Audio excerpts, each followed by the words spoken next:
C'est parti. Ok, bonjour à tous, bienvenue à cette conférence sur les concours Access et Sésame.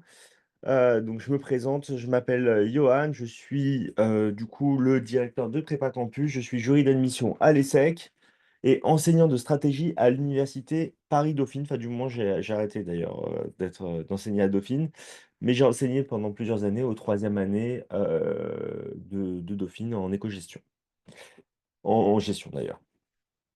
Du coup, aujourd'hui, on va parler des concours. Petit point déjà avant de commencer sur la présentation, c'est que la conférence, elle est enregistrée. Si vous avez des questions pendant la conférence, vous pouvez les poser dans le chat. Et à la fin de la présentation, qui va durer une trentaine de minutes, peut-être 35-40 minutes au maximum, on va prendre le temps, je prendrai le temps du coup de répondre à toutes vos questions. Ok? Donc moi, ça fait une petite dizaine d'années, ça fait 9 ans que je fais de la préparation au concours Access Sésame. À l'époque, il y avait le concours Link qui n'avait pas encore fusionné avec Sésame d'ailleurs. Et, j'ai mon expertise d'ailleurs, elle s'arrête pas uniquement aux écoles post-bac de commerce. Et donc, si vous avez des questions sur l'université, sur la prépa, sur, hem, les BUT. Vous pouvez me poser des questions, je pourrais prendre le temps de répondre à la fin, voilà, c'est important aussi, voilà, de pouvoir comparer les différentes formations que vous pouvez faire en post-bac. Malheureusement, bah, on ne peut pas tout voir sur une conférence qui va durer, 1 heure, mais je peux quand même vous donner pas mal d'informations et répondre à vos questions, il y a aucun souci. Je garde pas les informations pour moi, c'est mon métier de les partager et donc du coup, bah, je peux vous partager toutes ces infos-là sans problème. Du coup, on va débuter tout de suite en comparant un petit peu les concours Access et Sésame. On va parler des inscriptions sur Parcoursup, parce que ça va ouvrir le 15 janvier, Parcoursup. On va parler des épreuves des concours et de la préparation enfin, de comment vous pouvez vous préparer au concours et donc du coup, je répondrai ensuite à vos questions. Du coup, quand vous souhaitez faire une école de commerce post-bac, vous avez pas trop le choix si vous voulez faire une bonne école. Il faut passer soit le concours Access, soit le concours Sésame. Je dirais que la seule vraiment bonne école de concours, la seule, pardon, vraiment bonne école de commerce post-bac qui n'est pas dans les concours Access et Sésame, c'est le bibillet de l'EDEC. OK? Donc vous pouvez le noter. Alors juste, je vous enverrai les slides, hein, demain et je vous enverrai le replay de la conférence. Donc prenez pas en photo toutes les slides chez vous, ne vous embêtez pas. Vous recevrez tout. Comme je vous l'ai dit, je fais pas de rétention d'informations, je partage tout, il y a aucun souci. Du coup, pour les meilleures écoles en post-bac, tout est dans le concours Access et dans le concours Sésame, sauf le bibillet de, l'EDEC. Le bachelor de l'ESCP, il est assez populaire, mais franchement, c'est pas d'un excellent niveau, donc je considère pas que enfin voilà, c'est hors concours aussi. Ça intéresse pas mal d'étudiants, c'est super sexy parce que c'est très international, mais je considère pas que c'est un programme élite, en post-bac. OK? Du coup, le concours Accès, ça prépare à 3 écoles, l'IESEG, l'ESCA et l'ESDES, alors que le concours Sésame prépare à 16 écoles. OK? Hem, les écoles du concours Access, c'est des écoles qui sont uniquement en 5 ans, c'est ce qu'on appelle des programmes grande école. OK?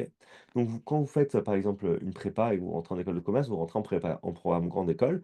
Bah, avec le concours accès, c'est pareil, vous avez ce type de programme-là, programme grande école, où vous avez 5 ans en école. OK? Et donc du coup, ça vous donne un grade de master 2. Les écoles du concours Sésame, elles proposent soit des programmes BBA en 4 ans, soit des programmes en 5 ans, type programme grande école.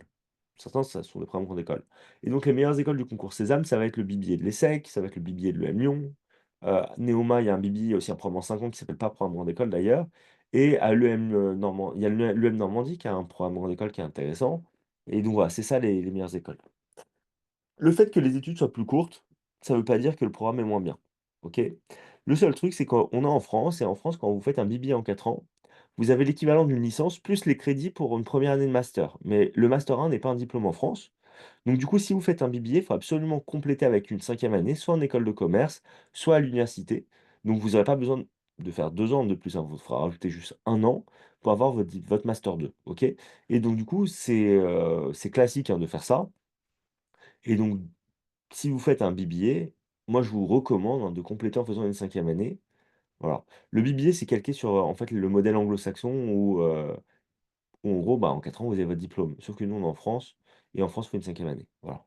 Enfin, dans l'idéal, faut une cinquième année. Après, la différence entre un BBA et un programme grande école, ça va être que le BBA, vous allez plus vite rentrer dans la partie vraiment, pratique, de l'école de commerce, avec des cours, de marketing, de finance, de compta, de gestion et cetera. Dès les premières années, vous allez faire des stages plus rapidement, des séjours à l'étranger plus rapidement.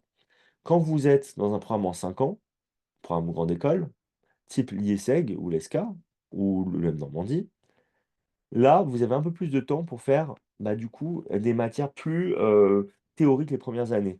Donc vous allez faire plus de stats, plus de maths, plus de, heu sociologie et cetera. OK? Du coup, voilà, c'est les différences entre les programmes. Donc si vous voulez quelque chose de plus pratique, tournez-vous plutôt vers un BBA. Les meilleurs programmes en post-bac, on reviendra dessus, c'est l'IESEG en programme grande école et le BBA de l'ESSEC en BBA, OK? En programme en 4 ans. Les 2 sont d'un niveau à peu près équivalent et donc du coup, ce qu'il faut voir aussi, c'est qu'on se dit: «Bah, il y a que 3 écoles au concours Access, il y en a 16 au concours Sésame, donc pourquoi pas faire que le concours Sésame?» Bah, il y a une raison qui est très importante, c'est qu'à l'IESEG, il y a, plus de 1 100 places et à peu près pareil à l'ESCA. Il y a environ 1 100 places à l'ESCA. Donc du coup, ça fait 2 200 places. Ces 2 donc l'IESEG est une excellente école, l'ESCA est une très bonne école aussi, enfin est une bonne école et vous allez avoir, au concours Sésame 16 écoles. Parmi les 16 écoles, il y en a qui sont intéressantes, d'autres beaucoup moins, OK? Donc, le bibillet de l'ESSEC, le M Lyon Neoma, c'est intéressant, mais on peut balancer des noms, hein, mais si vous allez à PSB, par exemple, c'est moins bien, franchement, OK? Même beaucoup moins bien. Donc du coup, quand on fait un concours, le concours Sésame, c'est pour aller dans les meilleures écoles possibles. Et quand on regarde dans les billets de l'ESSEC, le M Lyon, à Neoma, à l'EM Normandie, et cetera, il y a plutôt 300-400 places par école. Du coup, ça veut dire que l'IESEG, avec ses 1 100 places, c'est l'équivalent de 3 écoles. Et l'ESCA, avec ses 1 100 places, c'est l'équivalent de 3 écoles aussi. C'est 1 050, je crois. L'ESCA est 1 150 à l'IESEG. Donc du coup, c'est l'équivalent. Vous avez 3 écoles au concours Access, mais juste l'IESEG et l'ESCA, ça correspond à 6 écoles du concours Sésame. Et 6 bonnes écoles. Et au concours Sésame, des bonnes écoles, il y en a 6-7, hein. Donc au final, il y a autant de places dans les bonnes écoles à Access qu'à Sésame. Ça à prendre en compte. OK? Le concours Access, vous pouvez. Si vous êtes en terminale aujourd'hui, bah, je vais être précis. Si vous êtes en terminale aujourd'hui et que vous faites pas l'aspect maths, honnêtement, c'est compliqué de passer le concours Access. C'est pas impossible, mais c'est compliqué. Moi, je prends des étudiants, même de STMG, qui préparent le concours Access, mais jusqu'au mois de novembre. OK? À partir de fin décembre, début janvier, j'en prends plus. Et pareil pour des étudiants en terminale qui font plus de mathématiques, je les prends plus sur Access à ce moment-là de l'année.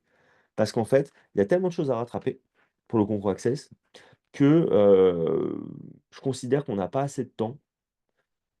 C'est pas impossible en fait, c'est possible, mais en fait, j'ai pas envie de me risquer à j'ai pas envie de me risquer à préparer des étudiants et qu'ils soient pas prêts à la fin, parce que, par manque de temps, OK? Donc c'est un peu juste, OK? Si vous faites l'aspect maths, c'est très bien et donc là, il y a c'est parfait. Si vous faites maths complémentaires, ça suffit aussi, il y a aucun problème pour passer le concours accès, pas de problème. Faire, d'ailleurs l'option maths expert, ça sert à rien pour le concours, OK? Maths complémentaires, c'est très bien, il y a aucun problème avec les maths complémentaires. Le programme de maths du concours Access, il est calqué sur les maths complémentaires, sauf qu'il y a pas les suites. Voilà, au concours. Après, dans le format, c'est archi différent, du lycée, sincèrement. Et donc du coup, vous avez 3 épreuves écrites pour le concours Access, c'est l'anglais, la synthèse de documents, raisonnement logique et mathématiques. On viendra dessus rapidement plus tard. OK? Pour le concours Sésame, du coup, vous avez 16 écoles. Comme je vous ai dit, il y en a des plus intéressantes que d'autres. Il y a 6 épreuves écrites, les langues, l'analyse documentaire, les enjeux contemporains, maths, français, compétences digitales. En maths, au concours Sésame, c'est ultra différent du concours Access. Ça ne pose aucun problème, je répète, ça ne pose aucun problème si vous êtes en STMG ou si vous avez arrêté les maths à, en première terminale. OK? Je m'explique. Le programme de mathématiques du concours Sésame, il est plutôt comment dire? Les notions que vous devez connaître, ça s'arrête à la seconde et après, c'est très différent en réalité de ce qui se fait, au concours, de ce qui se fait au bac et au lycée. OK? Donc c'est presque une matière différente, OK? Donc parfois, on va avoir des étudiants très scolaires qui vont avoir un peu de difficulté sur Sésame, en maths, et d'autres qui sont un peu moins scolaires et qui ont plus de difficultés en maths d'habitude et qui vont bien s'en sortir, OK? Bon, en général, ça se prépare très bien et vous allez y arriver, bien évidemment, en vous préparant bien. Du coup, quand on regarde le classement des écoles juste, je vais prendre un tout petit peu d'eau, excusez-moi. Hop. Quand on regarde le classement des écoles, il y a 2 classements. Les nouveaux classements, ils viennent de sortir, ces classements, il me semble, j'ai un petit doute, je sais plus si je l'ai mis à jour, c'est le classement de l'année dernière. Mais au final, il bouge très peu le classement, d'une année sur l'autre. Mais de toute façon, je vais pouvoir vous dire, qui est qui. OK? Donc on a 2 types de classements. Le classement pour les programmes grande école, le classement pour les BBA. Pour les programmes grande école, numéro 1, IESEG, il y a pas de débat. Ensuite, on a l'ESCA et l'EM Normandie. Là, l'EM Normandie est 3, l'ESCA est 2. En réalité, c'est des écoles qui se valent d'un point de vue académique. L'année d'avant, c'était l'EM Normandie en 2, l'ESCA en 3. Les 2 écoles, elles ont une stratégie qui est différente. L'ESCA, ils ont ouvert des campus un peu dans toute la France et ils ont un campus à Shanghai, heu, à l'international. L'EM Normandie, eux, ils ouvrent des campus à l'étranger. Donc ils ont un campus c'est à Caen, si je dis pas de bêtises, c'est à Caen et ils ont un campus à Paris aussi qui est assez gros, hein, d'ailleurs. Et ensuite, ils ont des campus à Oxford, à Dublin, à Dubaï, si je dis pas de bêtises et là, ils sont en train d'ouvrir à Boston. OK? Et donc du coup, ça vous donne la possibilité d'aller étudier bah, enfin, par exemple à Oxford ou à Boston, où vous allez avoir en fait les mêmes profs que les grandes universités, bah, anglaises ou américaines. OK? Donc d'un point de vue qualité, des cours, c'est hyper intéressant et c'est un programme qui est du coup méga international et donc c'est hyper intéressant. L'EM Normandie est une école qui moi, comme je vous l'ai dit, ça fait 9 ans que je fais la préparation, qui est beaucoup montée en œuvre. OK? Et on a l'EMLV en quatrième qui est derrière pour moi l'EM Normandie et l'ESCA, vraiment. OK? En programme grande école. Et donc du coup, là, j'ai pas fait un classement, comment dire? Des meilleures écoles des concours. C'est le classement général ça, OK? En post-bac, les meilleures écoles, en 5 ans, sont tous dans Access et Sésame. Il y a aucun débat là-dessus, OK? Ils sont toutes là-dedans. Pour les BBA, tous les meilleurs BBA sont dans Sésame, sauf un seul, celui de l'EDEC. Mais si vous regardez le classement des BBA, allez, le top 10, allez, le top non, il y a pas 10, top 5, top 6, top 7. Ils sont tous dans le concours Sésame, sauf l'EDEC. OK? L'EDEC qui a un bibier super intéressant, sinon concours Sésame. Numéro 1, c'est l'ESSEC, il y a aucune contestation possible. En 2, regardez, en 3, ils ont mis Schema. Dans les faits, Schema, c'est pas mieux que le M Lyon en bibier. Selon moi, c'est pas mieux. Je vois aux étudiants que j'ai, les programmes, les retours que j'ai et cetera. On a vraiment l'EDEC et le M Lyon qui sont 2 et 3 ensemble, c'est après le même niveau et derrière, on va avoir plutôt Schema et Neoma qui sont juste derrière. OK?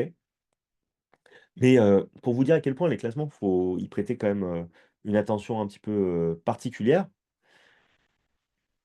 Il y a, quelques années, il y a 2-3 ans, l'EDEC était classé 7e et Neoma était classé 2e, il y a 2 ans, je crois. Heu, Dans les faits, l'EDEC n'a jamais été 7e, c'était à 3 ans, pardon. L'EDEC n'a jamais été 7e et Neoma, pour moi, n'est pas 2e. OK? Ils sont plutôt 3e, 4e. OK?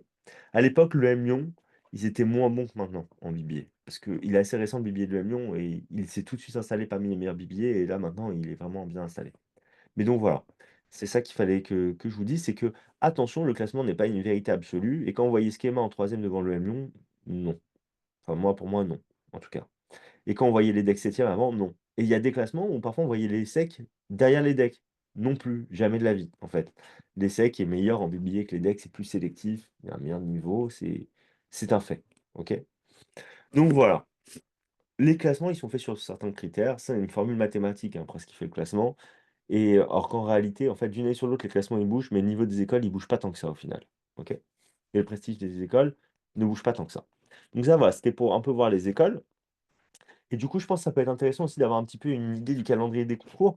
Là, en fait, si vous voulez, pour être tout à fait transparent avec vous, quand on fait une conférence le 29 décembre, c'est la conférence dans l'année où il y a le moins de personnes qui participent parce qu'évidemment, les gens, ils sont en vacances, etc.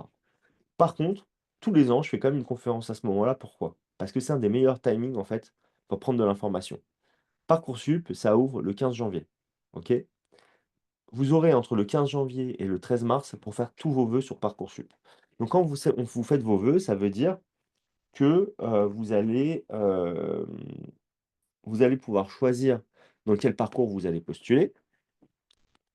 Mais ensuite, vous allez avoir entre le 14 mars et le 3 avril, la possibilité de confirmer vos vœux sur Parcoursup. Et la confirmation des vœux sur Parcoursup, ça veut dire que vous aurez encore la possibilité de changer vos lettres de motivation, mettre à jour votre dossier mais vous pouvez pas changer vos vœux, OK? Entre le 14 mars et le 3 avril. Donc c'est un moment où si votre lettre de motivation vous devez faire un projet personnel motivé pour chacun de vos vœux. Si vous n'avez pas fait tous vos projets personnels motivés le 13 mars, vous avez jusqu'au 3 avril pour finir, OK? N'attendez pas la dernière minute évidemment pour tout faire, hein, vraiment c'est un bon conseil. Mais du coup, le fait de faire une conférence maintenant, c'est hyper intéressant parce que ça vous laisse le temps de regarder les écoles, de regarder les concours. Ça vous laisse le temps aussi de vous préparer, OK? Donc là, quand vous vous préparez maintenant, vous êtes pas en avance, mais vous êtes encore à la limite d'être dans les temps, je dirais. Vous êtes pas en vrai retard, OK? Donc c'est important de parler maintenant parce que l'ouverture de Parcoursup arrive bientôt et que, bah, c'est maintenant qu'il faut se bouger, en fait.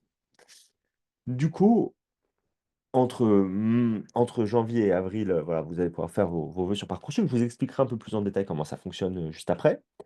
Et dans les autres dates importantes, pardon, le 15 mars, vous allez pouvoir tester la plateforme de Sésame et le 26 mars et le 2 avril, tester la plateforme d'Access.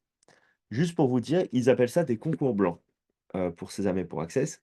Ce ne sont pas des concours blancs. Quand vous allez tester votre plateforme, ça va durer une demi heure, 40 minutes. Vous allez faire 3 questions d'anglais, 2 questions de maths, une question vous allez lire 2 textes, de synthèse. OK?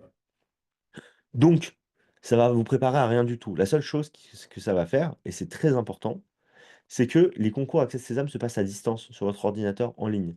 Vous allez pouvoir tester les logiciels de Sésame et d'Access à ce moment-là, et vous allez pouvoir vous assurer que c'est compatible avec votre ordinateur, qu'il n'y a pas de bug et que tout fonctionne bien. Une fois que vous aurez fait ces tests-là, je vous inviterai quand même, juste avant les concours, donc le 10 avril et le 15 avril pour, Sésame, je vous inviterai quand même à mettre à jour les logiciels. Parce que l'année dernière, il y a eu plein de bugs sur le concours Sésame. Les seuls qui n'ont pas eu de bugs, c'est ceux qui ont fait les mises à jour la veille du concours ou la semaine avant le concours. OK? Donc très important. Parfois, ça marchait le 15 mars, il n'y avait pas de problème. Par contre, le 15 avril, il y avait des bugs. OK? Donc il faut faire attention. Pour ça, faut bien faire des mises à jour. Il faut bien faire, mettre, pardon, les logiciels à jour. Au concours Access, vous avez ce qu'on appelle des grands admissibles. Les grands admissibles, c'est des gens qui sont exemptés des épreuves écrites et qui sont directement admis aux oraux. OK? Si vous avez la chance d'être grand admissible, alors l'année dernière, pour le coup, dans la prépa, avec Prépa Campus, on avait 80 étudiants qui ont passé le concours Access, soit 77. Il y a eu 4 grands admissibles, c'était des gens qui étaient autour de 17 de moyenne. OK? On a eu des gens à 17 de moyenne qui n'ont pas été grand admissibles, et celui qui a été grand admissible avec la plus faible moyenne, il est à 16 de moyenne à peu près. Voilà, pour vous dire. Et on a eu des gens donc du coup à 16, plein de gens à 16 qui n'étaient pas du tout grand admissibles. On a eu quelques gens à 17 qui ne l'étaient pas. Enfin, on en a eu, plusieurs d'ailleurs. OK? Donc ça vous exempte pas de préparer le concours parce que vous le saurez si vous êtes grand admissible 2 jours avant les épreuves écrites. Donc si vous avez la bonne surprise, magnifique. Vous pouvez vous préparer directement vos oraux, c'est bon, OK? Sinon, bah, vous passez les écrits comme tout le monde. Donc vous avez les épreuves écrites mi-avril, 10 avril pour Access, 15 avril pour Sésame et ensuite les résultats vont être publiés une semaine après, enfin une dizaine de jours après, pardon. OK? 12 jours après pour, Access, 15 jours après pour Sésame. 14 jours, 2 semaines, 2 semaines après, pardon, pour Sésame. Les résultats, vous allez les retrouver sur, votre espace en ligne Access et Sésame et ensuite aurez la possibilité, pardon, vous allez être convoqué aux oraux et vous aurez la possibilité de passer les oraux. Les épreuves orales, elles sont spécifiques à chacune des écoles et donc du coup, en gros, vous devez passer un oral par école et donc là où les épreuves écrites sont communes, les épreuves orales ne le sont pas. Donc vous allez peut-être pas faire une petite tournée dans la France pour passer plusieurs épreuves orales. OK, imaginons que vous avez postulé à tous les programmes du concours Sésame, aux 16 programmes, vous êtes admissible partout, où vous n'allez pas passer 16 entretiens. C'est au moment des entretiens que vous allez vraiment faire la sélection, vous allez dire: «OK, je prends les 5 écoles qui m'intéressent le plus et je vais passer 5 entretiens». OK? Plus peut-être je vais prendre une école du concours Access ou 2 écoles du concours Access. C'est tout. OK? Et donc les épreuves orales, ça va se tenir entre le 25 avril et le 17 mai. Donc du coup, moi, ce que je fais avec les étudiants de la prépa, c'est que la préparation aux oraux, on la commence le lendemain des épreuves écrites et en fait, ça nous laisse à peu près 2 semaines pour se préparer avant le début des oraux. OK? Et donc ça suffit. Donc la difficulté, ça va être vraiment d'être admissible et une fois que vous êtes admissible, avec la préparation adéquate, on a 100 de réussite depuis plusieurs années. Moi-même, je suis jury d'admission à l'ESSEC. D'ailleurs, j'ai demandé à être, de nouveau jury cette année, pour le BBA. Donc si j'ai des étudiants de la prépa, par contre, je les prendrai pas bien évidemment par déontologie, mais en réalité, vous avez, On a vraiment les insights sur comment il faut se préparer, ce qu'on attend des étudiants et cetera et donc du coup, avec une préparation adéquate, vous allez avoir des très, très bonnes notes. Donc la difficulté, c'est vraiment de passer la partie écrite et c'est pour ça qu'on se concentre sur les écrits jusqu'aux écrits et les résultats sont publiés le 2 juin. OK? Donc la procédure d'inscription pour les concours Access Sésame, je vous en parle parce que j'en parle pas plus tôt dans l'année, mais là, c'est dans 2 semaines, donc je vous le dis, OK? Vous allez devoir vous inscrire au concours Access et Sésame sur Parcoursup, c'est dans la partie formation sélective. Alors j'ai eu une erreur d'un étudiant il y a une année, ça m'a rendu fou, parce qu'il était très fort en plus. Il s'est inscrit au concours Sésame et il s'est pas inscrit au concours Access, il s'est inscrit à l'IESEG en bachelor et à l'ESCA en bachelor. Il s'est inscrit aux écoles, il s'est dit: «Bah, c'est des écoles, c'est bon». Non, il faut s'inscrire au concours, pas aux écoles, OK? Vous vous inscrivez au concours et dans les concours, on vous propose de choisir les écoles qui vous intéressent. Vous les mettez toutes. Comme je vous l'ai dit, vous faites votre sélection au moment des oraux, c'est mieux, OK? Donc du coup, enfin, après c'est vous qui voyez, hein, mais vous pouvez toutes les mettre. Du coup, heu, les écoles ont des bachelors, mais les bachelors, c'est pas les programmes grande école. Enfin, les bachelors, c'est des programmes en 3 ans, des licences et souvent, elles sont les licences en France, en école de commerce, elles sont pas d'un bon niveau, OK? La meilleure que vous avez, c'est celle de l'ESCP et c'est pas ouf. Alors que c'est l'ESCP. Le programme grande école de l'ESCP, il est exceptionnel. Leur bachelor, moyen, voilà. Et d'ailleurs, si vous avez des questions dessus, je pourrais vous répondre. J'ai des anciens étu j'ai eu plein de feedback sur ce programme-là. Du coup, sur Parcoursup, vous allez créer votre dossier d'inscription, vous allez choisir les programmes auxquels vous postulez. Donc, vous prenez en formation sélective Access ou Sésame ou les 2, hein, si vous faites les 2. Et à l'intérieur, vous choisissez les programmes qui vous intéressent et là, vous mettez toutes les écoles qui vous plaisent. OK? Vous réglez les droits d'inscription sur Parcoursup directement et vous confirmez vos sous-vœux sur Parcoursup, et vous allez recevoir aussi vos résultats d'admission sur Parcoursup le 2 juin. Quand vous postulez au concours Access, ça prend un vœu. Quand vous postulez au concours Sésame, ça prend un vœu, mais ça prend 0 sous-vœu, OK? Ça prend pas de sous-vœu. Ce qui fait que si vous mettez toutes les écoles, ça vous prend pas 15 sous-vœux. Ça vous prend juste un vœu et pas de sous-vœu, OK? J'espère que c'est clair ce que je suis en train de vous dire. Si c'est pas clair pour vous, ça sera très clair dans 2 semaines, ce que je suis en train de vous dire. Vous êtes limité en termes de sous-vœux, vous êtes limité à 20 sous-vœux, vous êtes limité à 10 vœux, ça vous prend un vœu, ça vous prend 0 sous-vœu, OK? Très important. En parallèle des inscriptions sur Parcoursup, il faut aussi, comment dire? Créer votre espace en ligne sur, Access et sur Sésame. Sur les sites d'Access et sur les sites de Sésame, sur MySésame et sur Inside Concours Access, pour être précis. Ça vous permettre, pour le concours Sésame, d'intervertir vos choix de langue si vous voulez. Parce que au concours Sésame, vous avez 2 langues, l'anglais et une autre langue. Et vous pouvez dire que votre LVA, ça peut être l'autre langue si vous voulez. Si vous êtes d'origine italienne et que vous êtes bilingue en italien, vous pouvez dire: «Je prends LVA italien, LVB anglais». Ça voudra dire que l'italien aura un plus gros coefficient que l'anglais. OK? Sachant que la LVB, c'est un coefficient qui est assez petit en général et que la LVA, c'est très gros en général. Enfin, c'est assez gros. OK?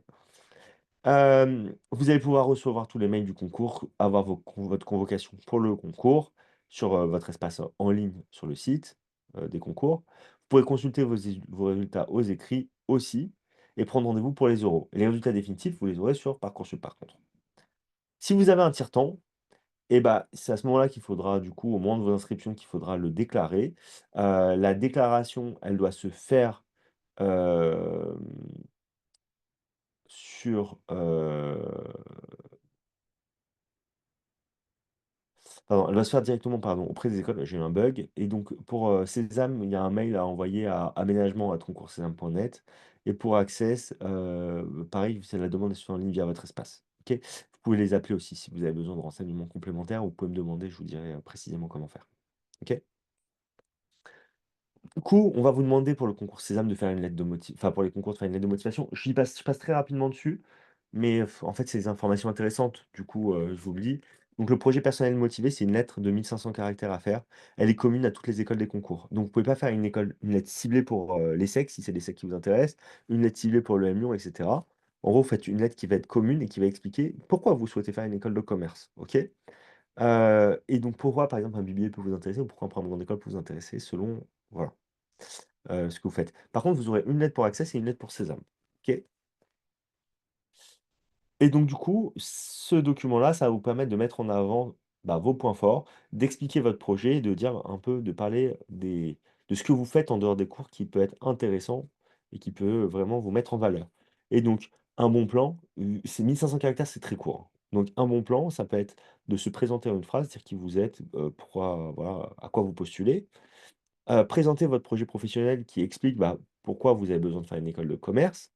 Mais rapidement, hein, vous on est en terminale, on sait que, comment dire, votre projet il va évoluer. Mais c'est bien en fait de présenter un projet qui est assez clair pour montrer que vous y avez réfléchi. OK, déjà à votre projet professionnel, c'est un plus par rapport aux autres étudiants de montrer que vous êtes posé la question. C'est pas dire que vous ferez exactement ce que vous avez dit, mais ça montre que vous vous êtes posé la question et c'est juste ce qu'on attend de vous.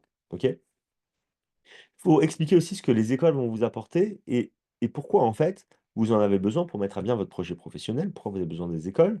Expliquer ce que ça en quoi ça va vous aider, donc la partie internationale, les stages, les cours, la vie associative et cetera et vous mettez ça en relation aussi avec les expériences, vos expériences, que vous avez déjà eues pour montrer que, bah, en fait, ce que propose l'école, c'est aussi en adéquation avec votre personnalité et avec vos qualités. Faut montrer ce qui vous différencie des autres candidats, donc les centres d'intérêt au pluriel, hein, le projet perso vos projets perso que vous avez déjà fait, les sports que vous pratiquez et cetera. Mais en fait, ce que je veux pas avoir, enfin ce que vous devez pas faire dans votre projet personnel motivé, c'est dire: «Je suis quelqu'un, de consciencieux, d'organisé et cetera» et de prendre zéro exemple. À chaque fois que vous parlez d'une de vos qualités, il faut l'illustrer avec une expérience ou heu, comment dire? Mettre ça en relation avec l'école, mettre ça en relation avec vos centres d'intérêt, et vos pratiques. OK? Ce que en dehors, extrascolaire. Vous mettez une petite phrase de conclusion, de remerciement et puis c'est terminé. OK? Je vais vous envoyer les slides, hein, donc vous avez pas besoin de prendre ça en photo, je vous enverrai tout, il y a pas de problème. OK? Du coup, ouais, comme je vous l'ai dit, la conférence est enregistrée, donc même, le replay, vous pourrez le voir directement. Du coup, tiens, je vous pose une petite question, vous pouvez me répondre dans le chat, rapidement. Est-ce que vous souhaitez que je prenne le temps d'aller dans les détails des épreuves, ou est-ce que vous voulez que je passe plutôt rapidement? OK? Je vous laisse mettre en commentaire dans le chat si vous voulez détail ou rapidement, vous me le dites. Et comme ça, en fonction de ça, je vous ferai une présentation plus ou moins longue. OK? Donc elle veut le détail. Les autres, Steph, détail. Je te donne une ou deux réponses de plus. Si je vois que des détails, je vais vous... Rapide pour Ingrid, rapide pour Sophie. OK, je vais faire entre les deux. OK, je vais faire entre les deux parce que bon, vous êtes, il y en a qui veulent rapide, d'autres qui veulent détail. OK? OK. Au concours Access et au concours Sésame, vous avez des langues. Au concours Access, c'est de l'anglais. Vous avez, 1 heure pour faire 50 questions avec 4 propositions vrai-faux et 25 questions de type QCM. Regardez un exemple de question pour le concours Access, hein, juste là. Ça, pour les chaque proposition A, B, C, D, il faut dire si la phrase elle est correcte en anglais. Vous avez 50 questions comme ça et en plus vous avez 25 questions en format QCM et vous avez qu'1 heure. Autant vous dire, faut être extrêmement rapide. OK. La structure, hein, enfin le format, hein, pour le concours Access, c'est 25 questions de grammaire, 65 pardon, questions de grammaire, donc 40 plus les 25 de QCM et enfin, questions de grammaire et vocabulaire, hein, et 10 questions de compréhension de texte avec 4 propositions. Donc vous allez avoir 2 textes avec des questions. Pour le concours Sésame, vous avez 2 langues, l'anglais et la LV2. C'est 40 questions par langue et 30 minutes par langue. Donc c'est 1 heure en tout. OK? Donc c'est un QCM, avec réponse A, B, C, D, vous choisissez la bonne réponse. C'est le même programme en anglais quasiment pour Access pour Sésame. Je vous explique rapidement, vous allez avoir beaucoup de grammaire, beaucoup de vocabulaire, les faux amis, les verbes irréguliers, heu, les, les nombres aussi, comment on écrit les nombres, heu, must, has et cetera, la concordance des temps, enfin voilà, ça ressemble à ça, OK? Vous allez avoir plus de compréhension de texte à Access qu'à Sésame, même s'ils en ont un peu rajouté maintenant. Et au concours Sésame, par contre, vous allez avoir, quelques petites questions, 2-3 questions tous les ans sur, je dirais les actualités liées au monde un peu anglo-saxon. Donc on va avoir des petites questions sur, les pays du Commonwealth, grosso modo, sur les États-Unis, sur l'Inde, sur l'Angleterre. OK? Sur l'Australie aussi, vous pouvez avoir un petit peu. Si c'est passé un truc important, on peut vous poser une question dessus. Ça, vous avez pas Access. Mais en gros, vous pouvez préparer l'anglais d'Access et de Sésame de la même manière. OK? Juste le format est différent, mais le programme est quasiment le même. Ensuite, vous avez les épreuves de synthèse. J'ai vulgarisé en disant synthèse, mais en fait, vous avez la synthèse de documents pour Access et l'analyse documentaire pour Sésame. En réalité, c'est pas la même épreuve du tout. Mais il y a quelques similitudes. La similitude, c'est qu'en fait, dans les 2 cas, on va vous donner un corpus de documents sur un thème précis, OK? Donc imaginons, par exemple, on vous donne un corpus de documents sur l'intelligence artificielle. Au concours Sésame, vous allez avoir environ 25 documents, avec une vingtaine de documents, avec des illustrations et cetera en plus, on peut arriver à 25 avec les illustrations. Ça va faire une bonne trentaine de pages, ce qui est très long, OK? 30-35 pages. Au concours Access ou Accès, vous pouvez dire les 2, concours Accès, disons. Moi, je dis plutôt Access, mais bon, bref. Vous allez avoir plutôt une douzaine de documents, OK? Pour le concours Accès, vous avez 3 heures, vous avez 12 documents, ça fait une quinzaine de pages, une vingtaine de pages, 15-20 pages et vous devez rédiger une synthèse de 350 mots. C'est très court, c'est une page écrite à la main, manuscrite, OK? C'est une demi-page sur Word. Très, très court. Il faut être vraiment très, très efficace et c'est une méthodologie qui est très particulière pour la rédaction de synthèse. Par contre, en 3 heures, honnêtement, pour 12 documents, vous avez le temps de bien prendre vos notes. Vous avez évidemment un brouillon pour prendre vos notes. Vous pouvez faire un plan et il faut être vraiment dans l'efficacité. Il est interdit de dépasser la limite de mots. Vous devez faire plus ou moins 10 de 350. Enfin, 350 mots, plus ou moins 10. C'est-à-dire entre 315 et 385 mots maximum. Après, c'est vraiment puni, OK? De faire plus ou de faire moins. Il est interdit aussi de citer le texte, c'est-à-dire de dire, de reprendre un élément d'un des textes et de dire comme, c'est expliqué dans le document 7 et cetera. Ça, c'est interdit. Par contre, c'est aussi interdit de mettre des connaissances personnelles. Donc il faut reprendre les éléments des documents sans les citer et il faut réussir à les mettre en relation les uns avec les autres et les documents ne sont pas organisés pour le concours Access, ce qui fait que parfois, en fait, vous allez voir que pour les documents 1, 3, 5 et 9, ça va parler des opportunités que offre l'intelligence artificielle. Alors qu'il y a 4 autres documents qui vont plutôt parler des dérives liées à l'intelligence artificielle ou comment ça peut-être même les dérives de l'intelligence artificielle et les autres documents vont parler de comment l'intelligence artificielle transforme la société, j'en sais rien. Et ça va être votre plan après, OK? Hem, pour le concours Sésame, vous avez beaucoup plus de documents, mais vous avez moins de temps, vous avez que 2 heures. C'est une épreuve vraiment de vitesse et donc du coup, la partie vraiment lecture rapide va être super importante, où vous avez pas de prise de notes. Enfin, vous pouvez surligner un petit peu les documents, mais c'est tout et vous avez des questions au format QCM auxquelles vous devez répondre. Il y a 3 types de questions. Les questions de repérage, c'est on va vous demander par exemple, combien de startups, liées à l'intelligence artificielle a racheté Apple en 2022? Et en fait, dans un des documents, ils vont vous dire en 2022, Apple a racheté 16 startups, liées à l'intelligence artificielle. Donc les questions de repérage, c'est facile, la réponse est dans les textes. Vous ne pouvez pas utiliser les raccourcis clavier évidemment, heu, hem, comme pour, comme quand comment dire? Pas comme, quand vous utilisez, un PDF normal, évidemment. Mais par contre, voilà, vous allez trouver la réponse directement dans les textes. Vous avez des questions d'analyse. Des questions d'analyse, on va vous proposer 5-6 réponses. Il y en a une ou plus qui sont correctes. OK? C'est beaucoup plus dur et ça vaut beaucoup plus de points. Si vous prenez une des mauvaises réponses parmi les bonnes réponses, vous avez 0 points. Si vous avez qu'une partie des bonnes réponses sans mauvaise réponse, vous avez une partie des points. Donc s'il y a 3 bonnes réponses et vous en choisissez 2, vous avez 2 tiers des points. Mais si vous mettez les 3 bonnes réponses plus une mauvaise réponse, vous avez 0. Donc voilà, je ne vais pas trop m'étendre là-dessus.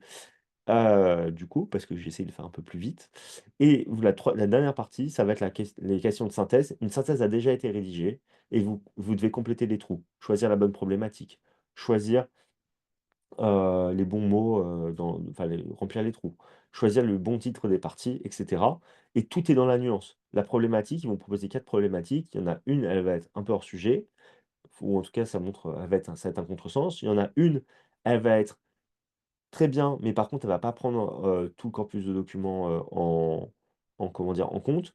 Il y en a une, elle va être bien calibrée, il y en a une, elle va un peu extrapoler, OK? Bah, il faudra prendre la plus pertinente des problématiques. C'est pas dire que elles sont fausses les autres, ça veut dire qu'il y en a une qui est mieux que les autres, OK? Et donc du coup, c'est vraiment une question de nuance. Ça demande beaucoup de méthodologie, ça demande aussi de l'entraînement, et c'est pas du tout la même épreuve. Vous rédigez pas du tout, pour, l'analyse, documentaire de Sésame. OK. Ensuite, vous avez les épreuves de raisonnement, donc c'est la partie mathématique, hein, pour Access, donc raisonnement logique et mathématique pour Access.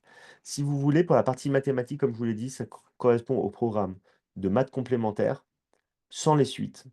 Sauf qu'il y a pas de rédaction, c'est un vrai faux, mais donc mais par contre, les calculs sont plus difficiles qu'au lycée. OK? Donc le fait de préparer le concours Sésame, ça va Access pardon, ça vous aide en mathématiques pour le lycée, c'est clair. OK? Après, vous avez aussi une partie raisonnement logique où vous allez avoir aussi des notions qui vont vraiment vous aider. qu'on vous apprend, mais pas au lycée, qu'on vous apprend nous quand on vous prépare, mais qui sont pas au lycée. Vous avez, par exemple, je vous ai mis un exemple de question. Je vais vous envoyer les slides, vous pouvez le faire chez vous. En gros, vous pouvez le faire avec un arbre, ça va être juste méga compliqué. Vous êtes censé avoir 8 minutes, ça va vous demander 20 minutes et vous allez vous tromper. Par contre, si vous faites un diagramme de veine en 6 minutes, c'est bon. OK? Et ça, c'est pour le programme de lycée. Mais nous, on vous l'apprend pour que vous puissiez le faire. On vous apprend à faire des logigrammes, on vous apprend à faire plein de choses qui vous serviront vraiment, plein de méthodes, en fait, qui vont vous servir à être efficace sur les questions de raisonnement logique. Et après, parfois, vous allez aussi utiliser quelques outils mathématiques de lycée aussi pour vous aider. Et vous avez une troisième partie, la partie problème, qui est une de mes parties préférées. C'est moi qui donne les cours, hein, de raisonnement logique et mathématique, aux étudiants qui préparent Access. Donc, c'est ma partie celle-là, OK? Dans la prépa et donc du coup, en gros, les problèmes, c'est hyper intéressant. Enfin, le problème, c'est vous allez avoir des questions qui peuvent être liées les unes aux autres, hein. Ces 5 questions, elles peuvent être liées les unes aux autres et en gros, on va vous présenter dans le problème une notion ou des notions qui ne sont pas au programme de lycée, OK? Ça peut être des notions mathématiques, économiques, finances, voilà, OK? Et en gros, on va vous présenter un outil ou une notion, on va vous expliquer comment vous devez l'utiliser et après ça va être à vous de l'utiliser pour répondre aux questions en suivant ce qu'ils vous ont expliqué et à interpréter les résultats. Donc ça demande vraiment de comprendre ce qu'on fait et c'est en ça que c'est vraiment intéressant et pour s'entraîner au problème, ce que je fais avec mes étudiants, c'est pas d'essayer de deviner ce qui va tomber, c'est de leur expliquer, les habituer à la mécanique en fait, qui est: je vous présente un concept, je vous explique comment il fonctionne, vous l'appliquez, vous interprétez. Une fois que vous savez, cette gymnastique-là, on peut vous mettre n'importe quel problème, vous pouvez vous en sortir. OK? Hem Et donc du coup, pour le problème aussi, vous allez utiliser aussi des notions de maths, hein, de lycée, de terminale et première, clairement. Ça va vous aider. Donc en plus des notions qui sont pas au programme, vous utilisez aussi les notions de programme. C'est pour ça que c'est important de faire au moins, maths complémentaires pour faire, le concours accès. Pour le concours Sésame, dans la partie raisonnement, j'ai réuni maths, français, compétences digitales. En réalité, c'est 3 matières vraiment différentes. Je les ai réunies parce que avant c'était plutôt ensemble et parce que on a une offre avec des cours hebdomadaires où on fait maths, français, compétences digitales en cours hebdomadaire. Les unes après enfin, on fait les 3 hein, évidemment. 3 matières différentes, mais on fait les 3 en cours hebdomadaire, c'est pour ça que je les ai mis ensemble. En maths, vous avez 20 questions à faire en 40 minutes. C'est aussi moi qui donne les cours de maths, hein, pour le concours Sésame. Je vous ai mis un exemple de question là. Fatih va à l'école, il va en bus et rentre en voiture. La vitesse moyenne du bus sur son trajet est de 25 km/h. Au retour, elle roule à 100 km/h. Quelle est sa vitesse moyenne sur le trajet aller-retour? C'est un très bon exemple. Typiquement, il ne faut pas des connaissances qui vont au-delà de la seconde pour répondre à ce problème-là. Mais ça ressemble pas du tout à ce que vous faites, à l'école. OK? Du coup, en fait, on va vous apprendre, nous, toutes les techniques qui vous permettent de résoudre facilement ce type de problème-là et ça va vous permettre de faire la différence par rapport aux autres. Typiquement, pour ce type de questions-là, tu as 80 entre 80 et 90 des étudiants qui vont répondre 62,5 km/h. C'est-à-dire qu'ils vont dire: «Si je vais à 25 km/h à l'aller, 100 km/h au retour, je fais 25 plus 100 divisé par 2, ça fait 125 divisé par 2, 62,5 km/h. Ça va être ma vitesse moyenne». OK? Dans les faits, si à l'aller, vous allez à 25 km/h, si votre trajet il est de 100 kilomètres, vous allez mettre 4 heures à l'aller. OK? Au retour, si vous allez à 100 km/h, vous allez mettre juste 1 heure au retour. Donc vous allez faire 100 kilomètres à l'aller, 100 kilomètres au retour, donc 200 kilomètres en 4 heures à l'aller plus 1 heure au retour en 5 heures. Vous faites 200 divisé par 5, votre vitesse moyenne en fait est de 40 km/h. Tout simplement parce que vous allez moins vite à l'aller, donc en fait, vous allez pas faire 1 heure à 25 km/h, 1 heure à 100 km/h, mais vous allez rouler plus longtemps à 25 km/h, ça va baisser votre vitesse moyenne. Voilà, c'est typiquement le genre d'exercice qu'on peut voir. En français, les questions, ça va être, des questions de grammaire, beaucoup de grammaire, de conjugaison, beaucoup aussi. Heu, Par exemple, les trucs qui tombent hyper souvent, ça va être, les accords des participes passés, heu, les pièges, ça va être les participes passés hem, des, hem, des verbes avec,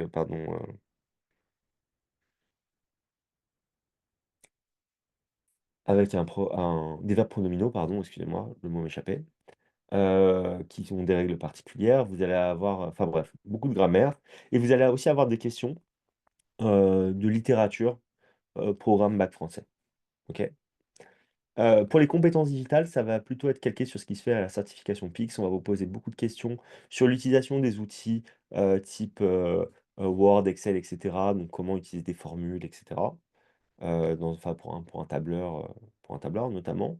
On va vous parler aussi beaucoup de sécurité, les virus, enfin, toutes les attaques que vous pouvez avoir, les hoax, les scams et cetera. On va vous parler aussi, beaucoup de, bases de données et d'algorithmes, beaucoup de questions sur les algorithmes. C'est des points faciles à prendre quand on a compris, mais pas si faciles si on n'est pas habitué.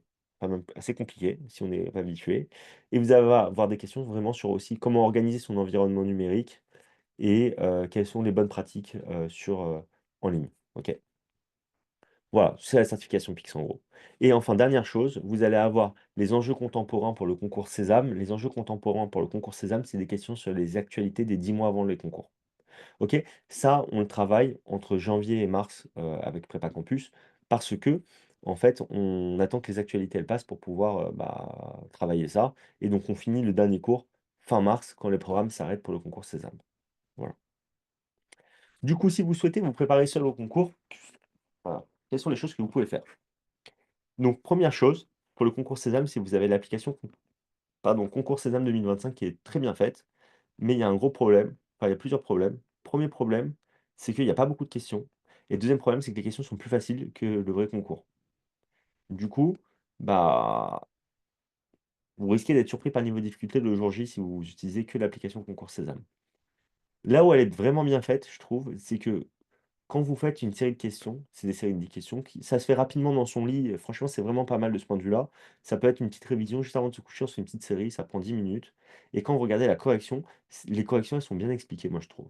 Donc c'est intéressant de ce point de vue-là et ce qui est bien aussi, c'est que, bah, tout est au programme. Enfin, je veux dire, ils font pas de hors programme, c'est bien calibré, quoi. Mais par contre, c'est trop facile. Pour le concours Access, ils ont essayé de faire une application, ils ont jamais réussi. Du coup, ce qu'ils font maintenant, c'est qu'ils mettent juste les annales en ligne à disposition. Il faut faire attention à plusieurs choses. La première chose, c'est que les corrections, elles sont pas détaillées et donc du coup, ça va vous paraître extrêmement dur, si vous regardez les annales et que vous les faites maintenant, sans préparation. Donc vous pouvez le faire pour regarder, mais voilà, ça va vous paraître très dur, c'est normal. La deuxième chose, c'est que le programme de maths, il a changé en 2021, je crois, ou 2020 et donc du coup, si vous prenez les annales de 2018-2019, voire 2020 qu'ils vous proposent, il y a des exercices qui sont même plus du tout au programme, notamment en mathématiques. Donc du coup, ne stressez pas parce que parfois il y a des étudiants, ils me posent des questions, ils me disent: «Ouais, machin, on n'a pas vu ça en cours et tout», mais en fait, c'est juste plus au programme. OK? Donc c'est normal. Donc ça va être dans les annales, ils ont tel quel, mais en fait, ça a changé de programme. Vous pouvez aussi vous entraîner avec des livres. Il y a plusieurs livres. Les plus connus, c'est le Grand Manuel et la Bible. Le Grand Manuel du concours Sésame, le Grand Manuel du concours Access, la Bible du concours Sésame, la Bible du concours Access, pas la vraie Bible, hein, évidemment. Heu, Moi, je trouve que le Grand Manuel est mieux fait que la Bible, donc je vous conseille plutôt le Grand Manuel à la Bible. Il y a pas beaucoup d'exercices dans la Bible et honnêtement, enfin, c'est très décorrélé des vrais concours. Le Grand Manuel, la partie cours, elle est bien faite, notamment en mathématiques, je trouve. Le seul problème, c'est que le contenu, il est pas du tout à jour. Ils ont beau faire des éditions tous les ans, en fait, c'est toujours les mêmes exercices et donc du coup, en fait, c'est très long enfin, c'est de plus en plus loin des concours, sachant que les concours, ils ont beaucoup évolué. Donc c'est bien pour s'entraîner, mais mais c'est un peu à côté de la plaque sur, plein de points et il y a des points où c'est pas à côté de la plaque, mais voilà, ça peut vous aider. Par contre, la partie cours, elle est pas trop mal, je trouve. OK. Ensuite, pour vous entraîner, vous pouvez aussi suivre des comptes Insta comme BBC Learning English pour l'anglais. Où vous allez apprendre des choses en anglais. Pour les actus, vous avez Hugo Décrypte, c'est bien, sur Instagram. Vous avez le podcast L'heure du monde aussi qui est très bien, que vous pouvez suivre, qui va vous aider, pour, la partie soit pour les entretiens, pour le concours Access, soit pour, Sésame, pour la partie vraiment, enjeux contemporains. Sinon, pour le raisonnement, il y a des exercices sur notre Insta de Prépa Campus, c'est pas mis à jour depuis un petit bout de temps, mais il y a plein de techniques qui peuvent vous être vraiment utiles pour les concours. Sinon, Ed Academy aussi, c'est pas mal. Ed Academy, c'est plutôt une chaîne YouTube qui est tenue par 2 profs de maths, qui je trouve est intéressante. Il y a des choses qui peuvent vraiment enfin des techniques qui sont utiles pour les concours, d'autres qui ne le sont pas du tout, mais c'est pas ciblé sur les concours, mais il y a des trucs utiles. Et sinon, pour les étudiants de la prépa, on a une plateforme, nous, avec, des vidéos de cours qui sont enregistrées pour tous les enfin des cours, des fiches de cours, des exercices avec des corrections PDF et vidéo. Et en fait, nous, dans notre manière de fonctionner, je pense qu'on est les seuls à faire ça d'ailleurs, c'est au lieu de vous mettre des exercices random où, vous faites des sujets les uns après les autres, en fait, on a divisé le programme par thème, pour toutes les matières Et en gros, bah, typiquement, si par exemple en mathématiques, vous savez, bah, c'est ma partie, c'est pour ça que je dis ça, vous savez que vous avez des difficultés sur la géométrie, bah, vous avez un cours de géométrie et en dessous, vous avez 3 fiches d'exercices de géométrie avec les corrections vidéo. Et donc du coup, vous avez plein d'exercices, vous pouvez voir tous les cas de géométrie, même plusieurs fois, et ça vous permet en fait, du coup, bah, une fois que vous avez fait ça, bah, vous pouvez plus être surpris sur la géométrie et on fait pareil pour tout. Ce qui fait que vous n'êtes pas obligé de faire tous les exercices de toutes les fiches, mais en tout cas, pour tous les exercices sur lesquels enfin, tous les points sur lesquels vous avez des difficultés, vous pouvez vous entraîner comme ça et c'est excellent et on fait ça pour toutes les matières. Pour l'anglais, c'est pareil, et c'est pareil pour compétences digitales, français et cetera. OK et on vous fait aussi bien évidemment des sujets complets avec des corrections, pour vous entraîner, bien évidemment. Cette plateforme, elle est accessible uniquement aux étudiants qui font notre prépa. Heu Juste, dans un souci d'équité, en fait, vous allez vous rendre compte que, bah, sans prépa, c'est assez difficile à préparer comme concours quand même et pour les étudiants qui sont boursiers, je donne accès à la plateforme pour 300 € pour un concours, 400 € pour les 2. C'est juste ça supporte juste nos coûts, en fait, mais ça permet, en fait, ça vous permet, en fait, de vous entraîner avec un très bon matériel à moindre frais et ça vous permet, voilà, d'avoir vos chances pour le concours. Parce que j'ai ce petit, comment dire, enfin, comment dire?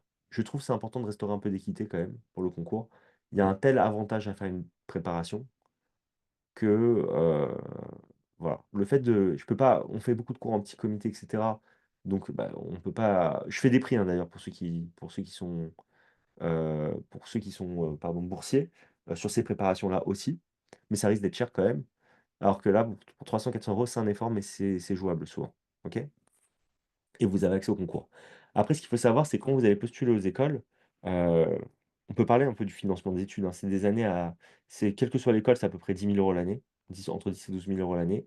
Si vous êtes boursier, bah, vous allez avoir un prix, sur l'école. Sinon, bah, pour financer ça, vous pouvez, bah, soit avec vos fonds, hein, évidemment, soit vous pouvez faire un prêt étudiant, OK? Et vous que vous remboursez après vos études.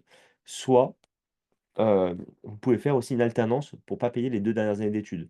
Donc mais ça, c'est énorme parce que quand vous êtes en alternance, vous êtes payé, vous avez un vrai salaire et en plus de ça, vous ne payez pas vos frais de scolarité. Ce qui fait que ça peut vraiment vous permettre c'est vraiment, d'un point de vue économique, extrêmement intéressant de faire une alternance. OK? Quoi d'autre? Oui et le truc, c'est que quelle que soit l'école que vous faites, ça sera le même tarif, hein. Donc autant faire la meilleure école possible parce que c'est pas les mêmes salaires à la sortie si vous faites, PSB, ou si vous faites, l'IPAG ou si vous faites, l'ESSEC ou l'ESCA ou l'IESEG, OK? Donc vous allez payer la même chose, mais vous aurez pas les mêmes salaires à la sortie. Donc ça peut valoir le coup d'investir un petit peu dans votre préparation pour obtenir une école qui est vraiment meilleure, derrière. Et du coup, nous, en termes de préparation, bon déjà plusieurs choses, c'est qu'on a, les meilleurs résultats, je pense, de France, hein, sur les concours. L'année dernière, sur Access, sur ceux qui ont fait, la préparation avec les cours hebdomadaires, je vais vous expliquer un peu plus tard après c'est quoi. On a eu 50 de réussite à l'IESEG, 100 qui ont eu, l'IESEG ou l'ESCA. Sur l'option full stage, on a eu, heu, un étudiant qui a rien eu, mais il faisait Sésame aussi. Donc il a eu le Lyon à Sésame, donc il est allé à Lyon. On a eu un étudiant qui a eu que l'ESDES et qui faisait aussi le concours Sésame et qui était aussi à l'EM Lyon, je crois d'ailleurs. Et sinon ou à l'EM Normandie, je sais plus. Et sinon, ils ont tous eu soit l'IESEC, soit l'ESCA aussi. OK? Juste pour vous dire, un étudiant qui a rien chez nous, on le rembourse. C'est admissible de rembourser. Du coup, pour le concours Sésame, on vous demande uniquement de mettre 5 écoles. Vous pouvez mettre les 5 meilleures écoles. Si vous êtes admissible nulle part, on vous rembourse toute la préparation. Pour le concours Access, il faut mettre les 3 écoles. Si vous êtes admissible nulle part, on vous rembourse on vous rembourse la totalité. Donc l'année dernière, on a eu personne à rembourser parce que la seule personne qui a rien eu sur César Access, elle a eu quasiment tout eu sur Sésame. Donc du coup, elle est rentrée à Sésame, mais sur les écoles de Sésame. Mais pour vous dire, on préfère avoir remboursé un étudiant plutôt qu'avoir un étudiant qui est déçu. En tout cas, pas qui pense qu'on n'ait pas fait le maximum pour le préparer. Donc moi-même, je vais être votre accompagnant si jamais vous préparez avec nous et c'est avec moi votre, comment dire, votre relais quand vous aurez des questions sur les concours, sur les écoles, et cetera. Vous aurez aussi le numéro perso et le mail de chacun de vos profs pour poser toutes vos questions en dehors des cours. Et d'ailleurs, en mathématiques, pour ceux qui font la formule hebdomadaire, quand il y a des choses que vous ne comprenez pas, vous me le dites et je vous les réexplique en individuel, gratuitement. Je prends 1 heure et je vous explique ça et je ne le facture pas. Ça fait partie du suivi, OK? Au moment des lettres de motivation sur Parcoursup, pareil, vous pouvez m'envoyer votre lettre de motivation, je la corrige et je vous la renvoie. OK? Je vais pas l'écrire pour vous, mais par contre, je fais une relecture et je vous la valide et où je vous dis ce qu'il faut que vous changez. OK? Donc tout ça, c'est le suivi et donc du coup, on a un suivi qui est très, très enfin, on va vraiment être avec vous, vraiment passer les concours avec vous et c'est ce qui nous permet d'avoir des résultats excellents. L'année dernière, sur Sésame, tout le monde a eu un de ces 3 premiers jours, ce qui est exceptionnel comme résultat et ça représente 120 étudiants sur Sésame. OK? Du coup, en fait, on propose 2 types de préparation. Je vais vous expliquer comment ça fonctionne pour Sésame. C'est le même fonctionnement sur Access, OK? Heu, En gros, quelle que soit l'option que vous choisissez, il y a 2 options. Donc avec les cours hebdomadaires, ça s'appelle régularité ou sinon vous avez l'option B, c'est full stage. Donc l'option avec les cours hebdomadaires, c'est que vous allez avoir toutes les semaines des cours de maths, français, compétences digitales. On propose des cours du lundi au vendredi, OK? Les cours, ils ont commencé en novembre, mais on fait pas les cours dans le même ordre le lundi, le mercredi et le vendredi. Je m'explique. Lundi, mardi, c'est le même cours, mercredi, jeudi, c'est le même cours. Je vais expliquer clairement. Le lundi, par exemple, pour le moment, on a fait que les compétences digitales. Le mercredi, enfin lundi, mardi. Mercredi, jeudi, on a fait les maths. Vendredi, on a fait le français. Et on a commencé les mathématiques. Si vous venez du coup le lundi en cours, vous ferez maths et français. Si vous venez le mercredi, vous ferez compétences digitales et français. OK?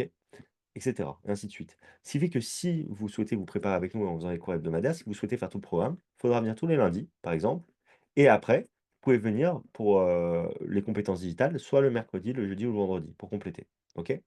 Sachant que vous avez accès à tous les cours, si vous voulez même venir 3 fois par semaine en cours, bah, vous ferez plusieurs fois le programme, mais avec des exercices différents et donc du coup, ça vous permettra de vraiment vous entraîner et à des moments différents, donc ça vous fera des rappels de cours. C'est vraiment cool. Donc moi, je donne les cours de maths, sur ce programme-là et pour, raisonnement logique et pour Access, c'est que du raisonnement logique et mathématiques en cours hebdo et c'est moi le prof aussi. Moi, je donne les cours le lundi, mercredi, vendredi, il y a un autre prof le mardi et le jeudi. Et donc du coup, ça c'est en plus de ça, pour compléter, bah, il y a l'anglais, il y a l'analyse documentaire, il y a les enjeux contemporains. Les enjeux contemporains, c'est les week-ends, donc soit le samedi à 11 heures, soit le dimanche à 18 heures. Il y a 8 cours en tout. Entre janvier et mars sont programmés ces 8 cours, ça n'a pas commencé. L'anglais et l'analyse documentaire, ça va être en stage intensif, soit pendant les vacances de décembre, soit pendant les vacances de février. Pendant les vacances de décembre, on est complet, de toute façon, ça commence demain, donc c'est pas possible. Mais donc du coup, ce sera pendant les vacances de février. Vous avez 2 heures de cours par jour pour l'anglais, 2 heures de cours par jour pour l'analyse documentaire, donc ça fait une demi-journée, quoi.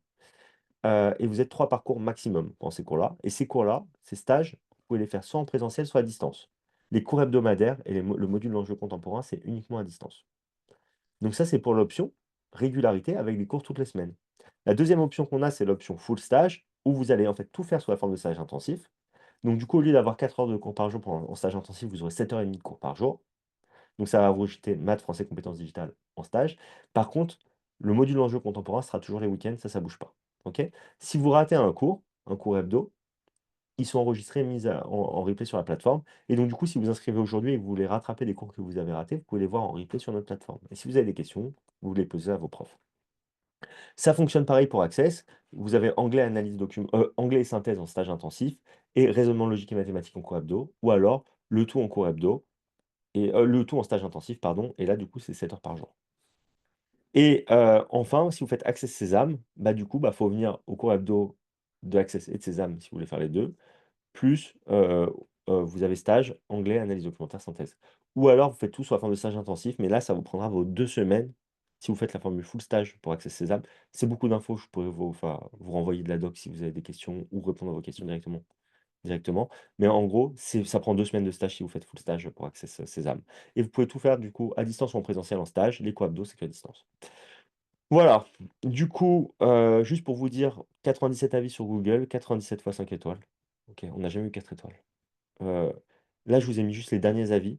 Au moment où j'ai fait la slide, il y a eu quelques avis, plus récents. En fait, si vous voulez vraiment savoir ce que les gens pensent de nous, tapez juste Prépa Campus sur Google, regardez les avis.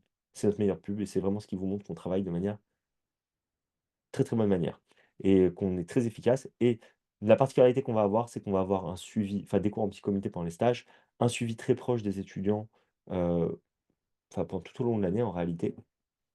Avec vraiment, des conseils individuels, hein. Après les stages, par exemple, je vais vous proposer qu'on prenne rendez-vous. Je vais vous expliquer comment ça s'est passé pour vous et avec les étudiants et les parents, je prends rendez-vous. J'explique comment ça s'est passé pour l'étudiant, quels sont ses points forts, ses points faibles et qu'est-ce qu'il doit travailler pour continuer de s'améliorer. Comme ils sont que 3 parcours en stage, les profs, ils me font un débriefing qui est très précis pour chacun des étudiants.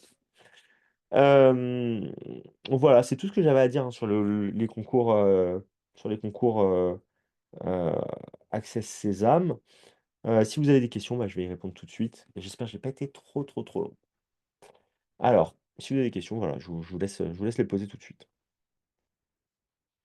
N'hésitez pas d'ailleurs à poser des questions sur les écoles, hein, sur les parcours en général, il y a pas de souci.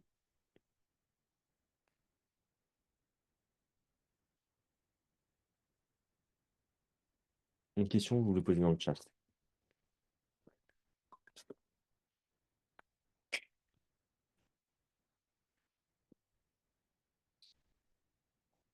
Laisse le temps de vous lancer.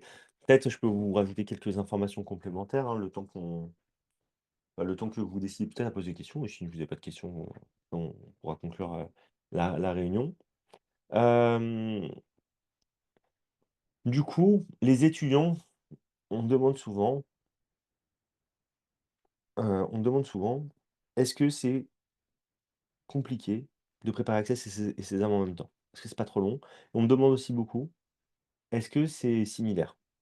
En fait, je vous ai pas parlé de la préparation aux oraux parce que la préparation aux oraux, ça vient après, on l'a fait, je vous l'ai dit, on la commence après les écrits et donc c'est en plus des packages qu'on vous propose là. OK? C'est des cours individuels en plus, enfin bref et en gros, 70 des étudiants qui font l'aspect maths, qui font maths complémentaires, ils préparent Access et Sésame. Donc préparer Access et Sésame, ça rajoute à peu près 4 heures par semaine. Quand on s'y met en janvier, ça rajoute 4 heures par semaine de cours, enfin de préparation, ce qui est assez long. Mais ce qui est complètement faisable, sachant que c'est pendant 3 mois, quoi. Et et sinon, si vous faites juste Sésame ou juste Access, c'est plutôt 2 heures. OK? Mais ça se fait complètement et le but, c'est d'avoir les meilleures écoles possibles et par contre, en fonction de votre niveau, bah, ce que vous pouvez avoir, c'est différent. Alors, Steph a posé la première question: «Faut-il un niveau minimum pour avoir accès à votre formation? Et prenez-vous tous les élèves, quel que soit leur niveau, à l'analyse de dossier avant?» En fait, on prend tous les élèves, mais à quelques conditions précises. En fait, c'est impossible de s'inscrire à Prépa Campus en ligne. Il faut absolument passer par la case téléphone et par moi. Pourquoi? Parce que j'ai des questions à poser sur l'élève, que je peux poser soit aux parents, soit à l'étudiant, mais qu'il faut que je pose avant de vous inscrire. En fait, si vous avez un mauvais dossier, ça ne nous empêchera pas forcément de faire un bon concours. OK? Ça dépend. Si vous avez arrêté les mathématiques et que vous souhaitez préparer le concours Access, à ce stade-là de l'année, à, à part très rare exception, je vous dirais non. OK? Parce que en fait, c'est juste, on va manquer de temps. À part exception, on manque de temps et je le fais pas, en fait. Parce que moi, je vais m'engager dans la préparation avec vous, je vais me donner à fond avec vous, je ferai peut-être des cours supplémentaires pour vous expliquer des choses que vous avez pas vues en individuel, que je vous ferai pas payer, mais je veux du résultat et donc du coup, si je pense que ça va pas le faire, ce je le fais pas. Pour le concours Sésame ou pour le concours Access, après, si vous avez la bonne option pour, Access, mais sinon pour le concours Sésame, je prends tout le monde, mais je vous pose des questions. En fait, si vous avez 10 de moyenne et que vous me dites: «Je veux rentrer à l'ESSEC», je vais vous le dire, c'est pas possible. Pourquoi? À l'ESSEC, 30 de la note, c'est le dossier et 70 c'est le concours et donc du coup, si vous partez avec 10 de moyenne, vous avez trop de retard pour rattraper le dossier. Pour rattraper le dossier. Parce que ceux qui vont rentrer à l'ESSEC, ceux qui ont le meilleur des très bons dossiers avec des très bons concours.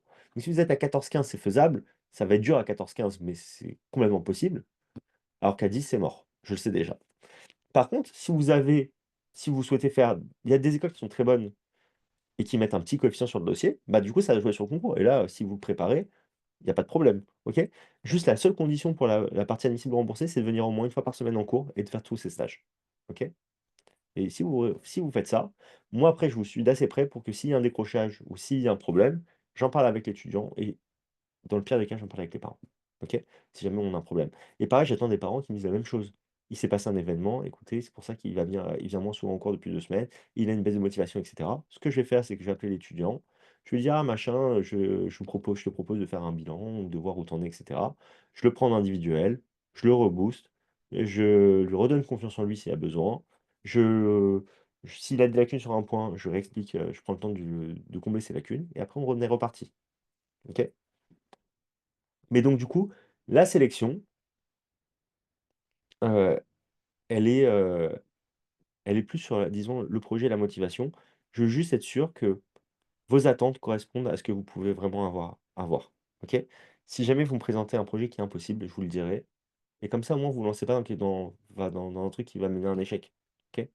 Et si c'est ambitieux, je vous le dirai et je vous dirai: «OK, on va y aller, avec ambition». C'est juste c'est ambitieux, mais je vous préviens, quoi. Yael demande: «Y a-t-il un concours spécifique pour les sportifs de haut niveau?» La réponse c'est non. Par contre, c'est possible d'avoir des aménagements en école pour les sportifs de haut niveau. OK? Donc cette demande, oui, un premier entretien téléphonique pour définir la cible et ce qui est possible. En fait, oui et aussi vous pouvez aussi me dire quels sont vos objectifs à vous et moi je vous dirai ce que j'en pense, en fait, Steph. Et donc du coup, en général, c'est en adéquation avec ce que enfin, comment dire? Les étudiants, ils ont des projets qui sont en adéquation avec ce qu'ils peuvent avoir. Parfois, on a aussi le contraire des étudiants qui manquent d'ambition et donc là, je vais vous dire, je vais vous remonter vos ambitions. Ça arrive souvent aussi, par manque de confiance et je vais vous dire: «Attendez, en fait, vous pouvez avoir plus, on va réussir à avoir plus, moi, je pense». Par contre, si vous me présentez un truc impossible, je vous le dirai aussi. Voilà et je vous le dirai et elle sera redéfinie derrière. Voilà.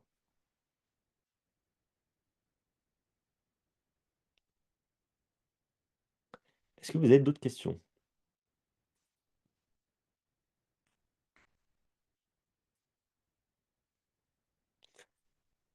Alors du coup, je vais vous envoyer, heu, demain, le replay de la conférence avec,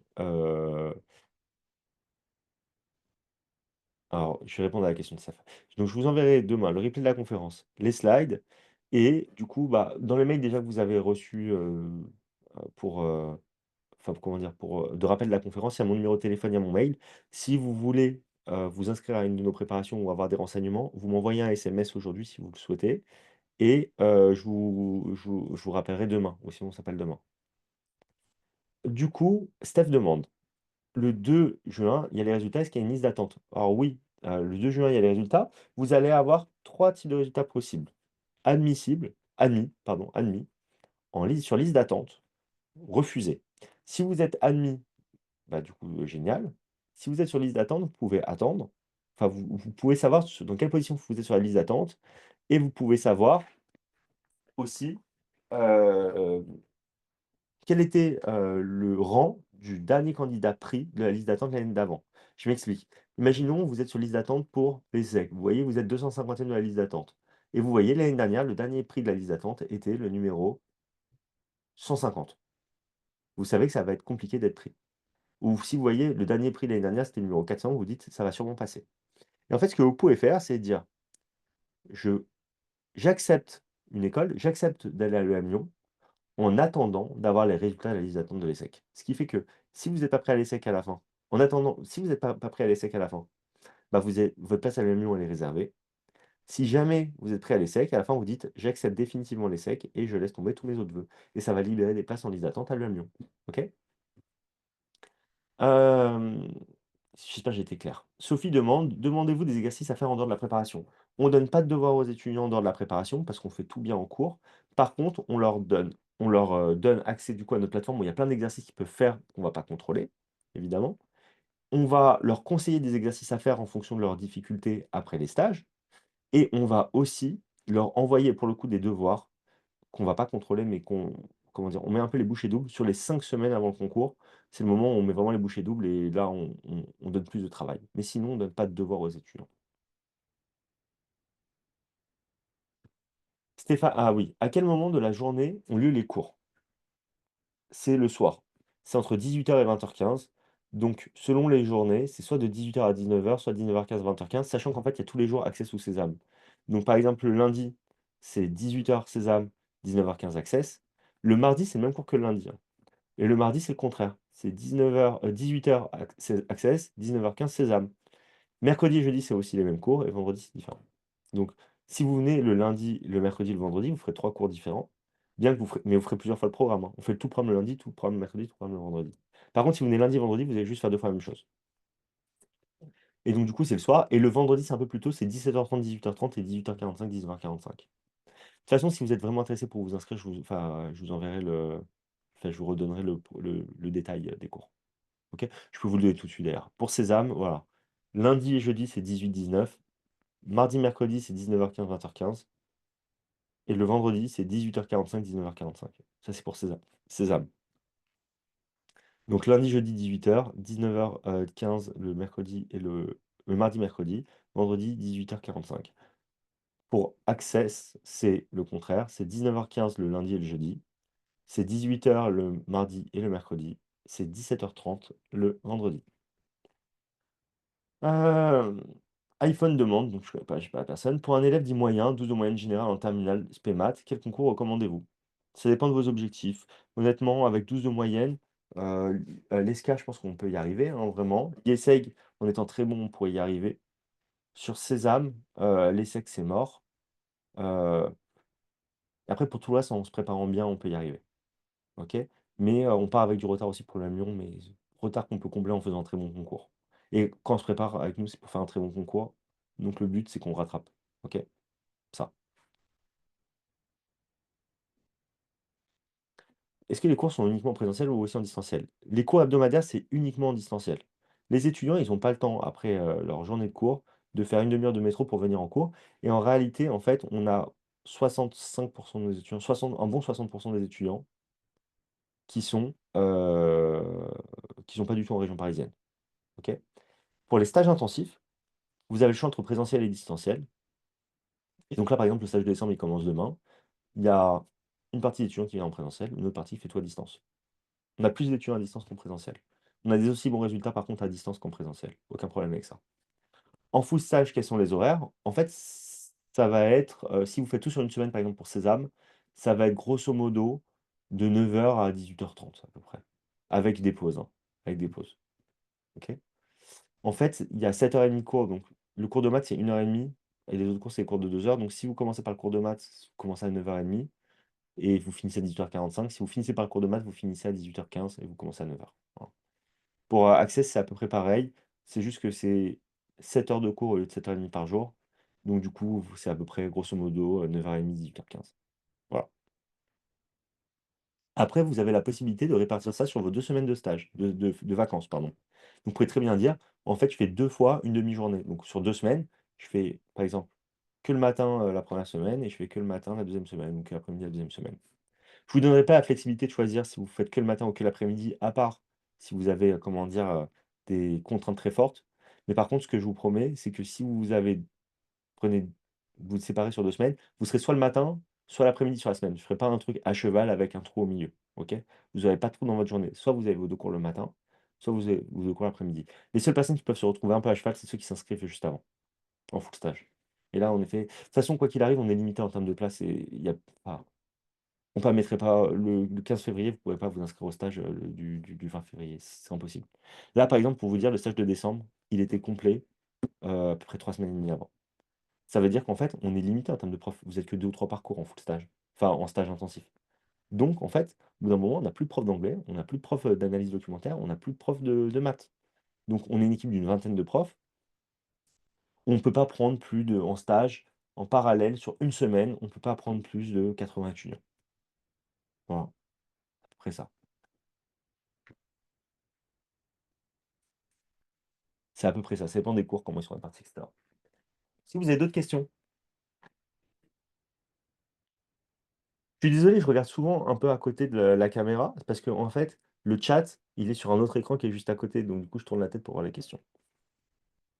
C'est pas, je vous montre pas mon profil, je suis pas le beau gosse. C'est juste que je regarde juste, les questions à côté. Eh ben écoutez, j'ai l'impression que j'ai répondu à toutes vos questions. Je vous souhaite une très bonne après-midi, un bon dimanche, de bonnes vacances, de bonnes fêtes, un bon réveillon. Et si vous avez des questions sur les concours, les préparations, sur des questions sur les concours, quoi qu'il arrive, je réponds, hein. Vous avez pas besoin d'être inscrit. Prendre 10 minutes aux gens pour répondre aux questions, enfin, prendre 10 minutes pour expliquer, des choses aux gens, je le fais avec grand plaisir. Vous allez mettre 1 heure à trouver l'information et vous ne serez pas sûr de la fiabilité. Moi, ça va me prendre 5 minutes, je vous l'explique, ça fait partie de mon travail et du coup, il y a aucun problème. Pour les préparations, je vous explique tout aussi en ligne évidemment et après évidemment, je ne vais pas corriger vos lettres de motivation si vous faites pas partie de la prépa, on est d'accord. Mais par contre, pour vous donner des informations, je suis généreux. Il y a aucun problème. ça me fait plaisir, c'est mon métier, je suis en contact avec, les parents, les étudiants toute la journée, j'aime ça et ça me dérange jamais. Voilà. Et puis tout le monde n'a pas les moyens de se payer une prépa, donc tout j'aimerais bien enfin, c'est important pour moi que tout le monde ait accès à l'information. Voilà, bah, écoutez, je vous souhaite une bonne journée. On va s'arrêter là, du coup.